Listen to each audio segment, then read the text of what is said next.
Warren Buffett and Charlie Munger.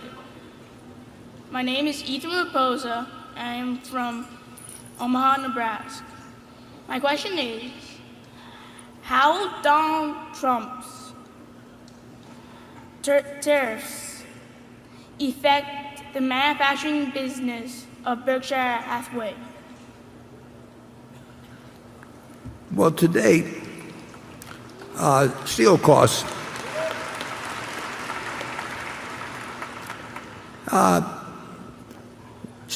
we've seen steel costs increase somewhat, but as I said earlier, I don't think the United States or China, there'll be some jockeying back and forth, and there'll be something that leaves some people unhappy, but I don't think either country will dig themselves into something that precipitates and continues any kind of real trade war in this country. We've had that in the past a few times, and I think we've learned a general lesson on it. But there will be some things about our trade policies that irritate others, and there'll be some from others that irritate us, and there'll be some back and forth. But in the end, I don't think we'll come out with a terrible answer on it. Charlie, I'll let you. Well, steel the conditions in steel were almost unbelievably adverse to the American steel industry. You know, even Donald Trump can be right on some of this stuff. The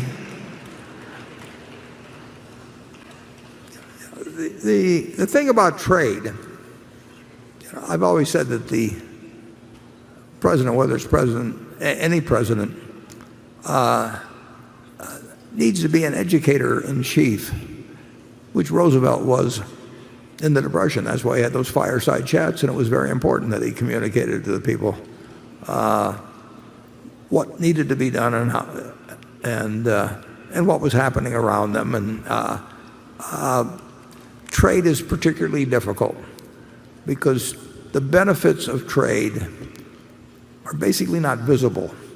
You don't know what you would be paying for the clothes you're ordering today if we'd had a rule they all had to be manufactured in the United States, or what you'd be paying for your television set or whatever it may be. No one thinks about the benefits day by day as they walk around buying things and carrying on their own business. The negatives, and there are negatives, are very apparent and very painful. And if you're laid off, like happened in our shoe business in Maine, and you know you have been a very, very, very good worker, and you are proud of what you did, and maybe your parents did it before you, and all of a sudden you find out that American shoes manufactured in America, are not competitive with shoes made outside the United States. You can talk all you know about Adam Smith or David Ricardo or something and explain the benefits of free trade and comparative advantage and all that sort of thing, and that doesn't make any difference. And if you're 55 or 60 years old, to talk about retraining or something like that, so what? It is tough in politics where you have a hidden benefit and a very visible cost to a certain percentage of your constituency. And you need to do two things under those circumstances. If you have that situation, you know what's good for the country. So you have to be very good at explaining how it does really hurt in a real way somebody that works in a textile mill, like we had in New Bedford, where you only spoke Portuguese, half our workers only spoke Portuguese, and suddenly they have no job, and they've been doing their job well for years. You've got to do two things. You have to understand that that's the price individuals pay for what's good for the collective good, and secondly, you got to take care of the people that were retraining as a joke because of their age or whatever it may be, and you've got to take care of the people that become the roadkill in something that is collectively good for us as a country. And that takes society acting through its representatives to develop the policies that will get us the right collective result and not kill too many people economically in the process. And we've done that in various arenas over the years.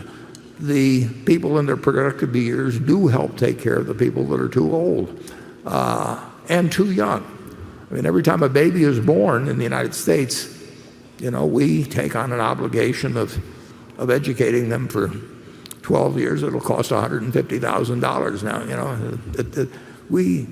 We have a system that has a bond between the people in their productive years and the ones in the young and old, and it gets better over time. Far from perfect now, but it has gotten better over time, and I believe that trade, properly explained and with policies that take care of the people that are roadkill, is good for our country and can be explained. But I think it's been a tough sell to a guy that made shoes in Dexter, Maine, or worked on a loom in New Bedford, Mass, or works in a steel mill in Youngstown, Ohio.